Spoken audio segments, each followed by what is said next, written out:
ॐ सोमनाथाय नमः। ॐ मल्लिकार्जुनाय नमः। ॐ महाकालेश्वराय नमः। ॐ ओंकारेश्वराय नमः।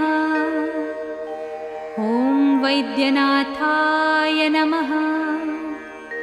ॐ भीमशंकराय नमः।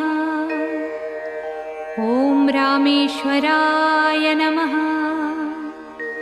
ॐ नागेश्वराय नमः। ॐ विश्वेश्वराय नमः।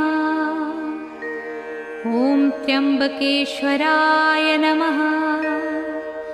ॐ केदारेश्वराय नमः। ॐ भुस्मेश्वराय नमः।